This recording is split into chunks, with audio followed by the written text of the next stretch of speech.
अस्सलाम वालेकुम। आज हम बात करेंगे आयोडीन के हवाले से कि हमारे जिस्म को आखिर आयोडीन की ज़रूरत क्यों पड़ती है।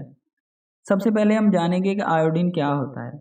आयोडीन एक ऐसा मिनरल है जिसकी हमारे जिस्म को बहुत मामूली मिकदार में ज़रूरत होती है। एक बालग शख्स को रोज़ाना 150 माइक्रोग्राम आयोडीन की ज़रूरत होती है। ये इंतहाई कम मिकदार है जो सुई की नोक के बराबर है।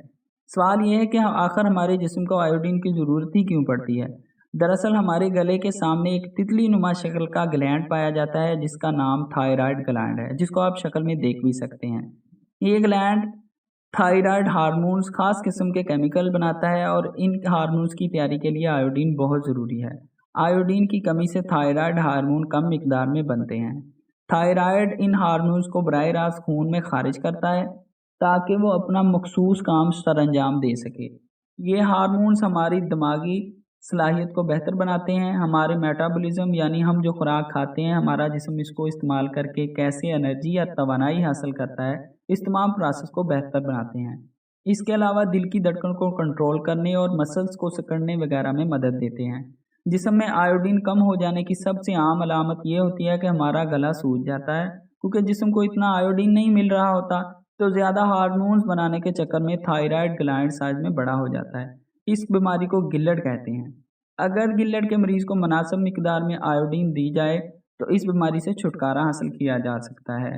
ये बात याद रखने वाली है कि गिल्लट यानी थायराइड ग्लैंड की हर सोजश या फैलाव का इलाज आयोडीन की कमी से नहीं होता, बल्कि कुछ दूसरी वजूहात भी हो सकती हैं, जिनमें बाज़ दवाओं के सबब भी गला सूज जाता है। आयोडीन की कमी की वजह से जिस्मानी वज़न में इजाफा हो जाता है, हर वक्त थकावट रहती है, जिस्म में कमज़ोरी आ जाती है, बाल और जिल्द खुश्क हो जाते हैं।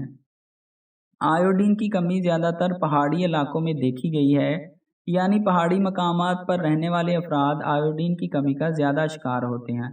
याद रहे कि हमारा जिस्म खुद आयोडीन नहीं बना सकता, बल्कि इसको खुराक और सप्लीमेंट्स से लेना पड़ता है। कुछ ग़िज़ाएँ ऐसी हैं जिनमें ये काफ़ी मिकदार में पाया जाता है। एक बड़े साइज़ के अंडे में इतना आयोडीन होता है कि आपके आयोडीन की रोज़ाना की ज़रूरत का 16% पूरा करने के लिए काफ़ी होता है।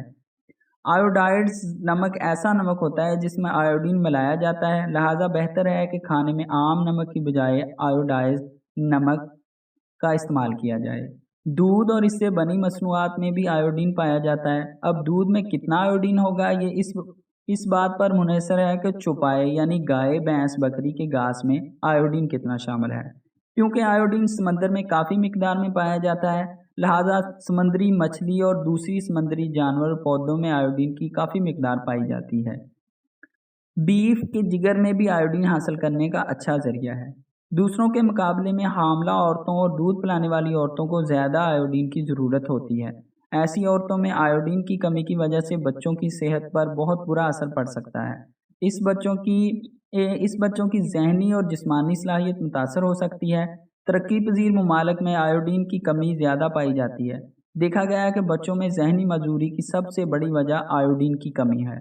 इसके अलावा ऐसे बच्चों की जिस्मानी और जिनसी सलाहियत भी मुतासर होती है। बाज़ औक़ात को औरतों में आयोडीन की शदीद कमी से सिरे से हमल ही नहीं होता, और अगर हो भी जाए तो बच्चे की सेहत बेहतर नहीं हो जाती। उम्मीद है कि आपको वीडियो पसंद आई होगी। वीडियो पसंद आई है तो लाइक और कमेंट ज़रूर करें और चैनल को सब्सक्राइब करें। अल्लाह हाफिज़।